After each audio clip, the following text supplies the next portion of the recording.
Hi there. I'm reading a great book. It's by John C. Maxwell. It's called The 360 Degree Leader. I'd love to tell you more about it. So in this book, John C. Maxwell basically divides it up into four main sections. You've got your myths, you've got your challenges, you've got your principles, and then you've got your values. Each one of those is divided up again and again to where he's able to provide everyday examples of how you can learn from these things and grow from them, as well as apply them into your current life. One of the challenges brought up in this book is the fact that leaders have to wear multiple hats to do their job adequately. So what that means is they can't always just, say, listen to me, what I say goes. There's other parts that being a leader that aren't always written in their job's responsibilities and or roles. That includes listening to those around them, seeing what those around them need in order to do their job better, and doing pretty much whatever it takes to get the job done, even if that means not necessarily exactly what they wanted. Another important challenge the book discusses is the ego challenge. What that means is you can't always let your ego get in the way of being a good leader. There's going to be times where, despite your role as a leader, you're not going to be the standout performer, you're not going to be the voice. You're going to have to sometimes just lead from the middle.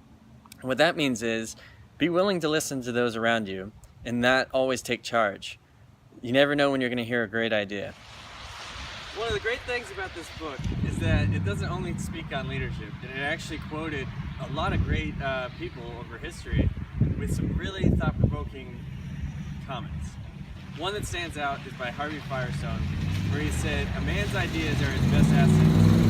And here, at the Starlight Inn, it's kind of the same concept. So every room has a theme of an actress or an actor, and not only that, but with the cost of the room, you also get to watch free drive-in movies, as you can see over here. None of that would have been possible had he not dreamed big and come up with this idea. Even though we're in Vermont, many people come from all over just to stay here.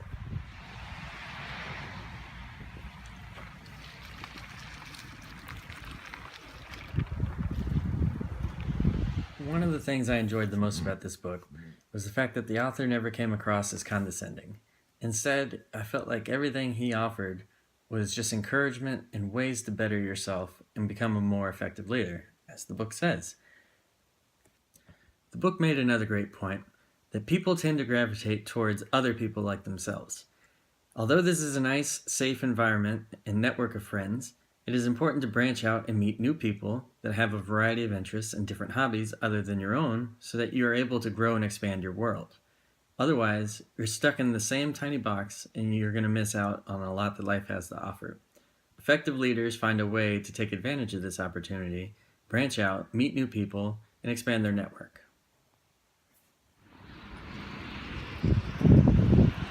Even at a small business like this, leading from the bottom up can be very important because you never know who's going to be listening and who's going to be looking for you to express your values and opinion. So, from the lowly cashier all the way up to the owners, everyone's got to show leadership in order to get the job done and run this fine establishment.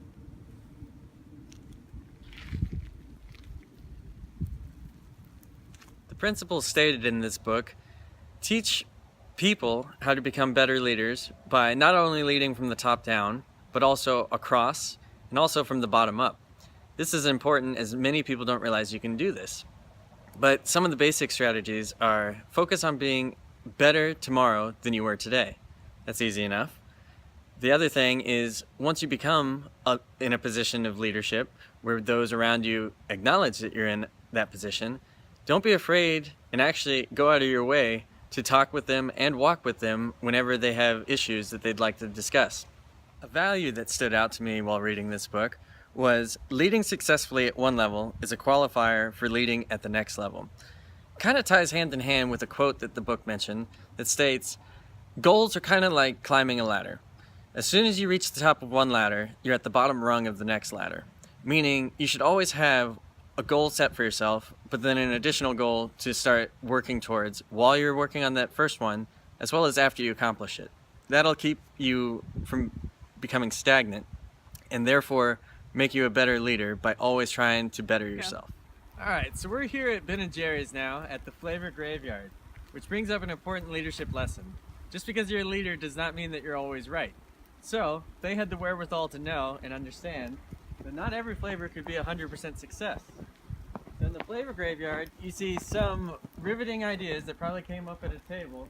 Everyone was all for them, and then as soon as they hit the sales or they actually got to try them, they just ended up not being quite what they thought they were. A true leader needs to know when to accept the fact that they're wrong, or when to hold back a little bit and maybe try it again in the future. Another important value mentioned is to try and see everyone around you as a 10. Now that doesn't mean look at the world through rose-colored glasses, because obviously that's not that easy.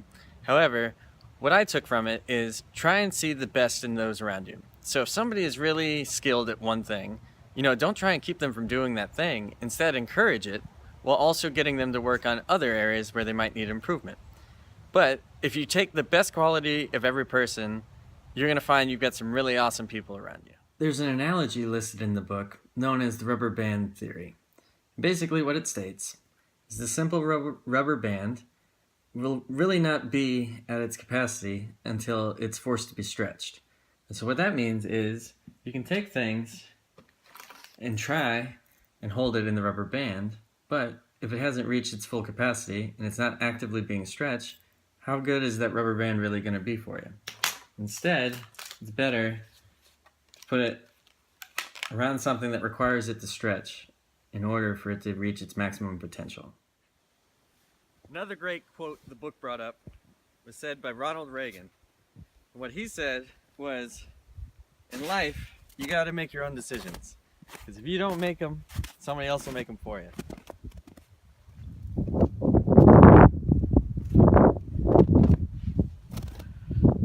One of the principles detailing how to lead up by example is be willing to do what other people are not willing to do.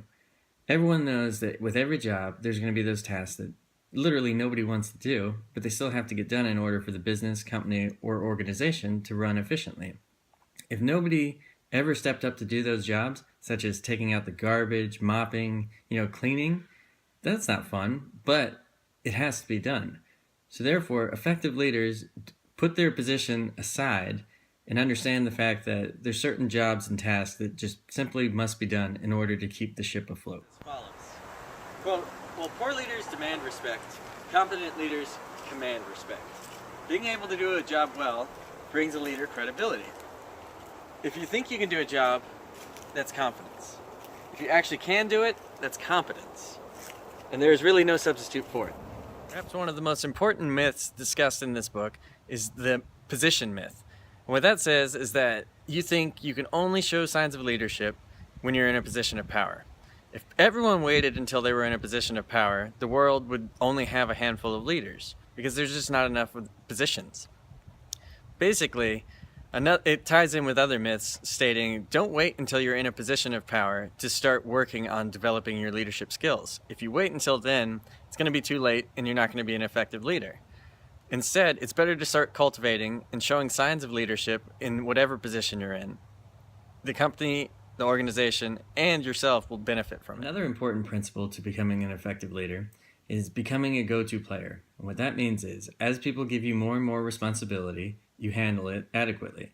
So if they give you a job to do, and you do a great job, knock it out of the park, they're going to learn that they can count on you, trust you, and eventually give you even more responsibility.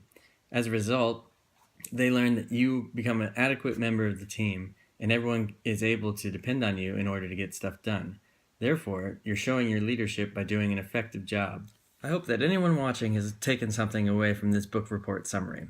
I know I personally enjoyed reading this book and felt like I could apply some of the skills listed in it within my everyday life. If anyone is interested in reading the book, or a good read in general, I'm more than happy to share it with you, and I look forward to watching everyone else's book reports.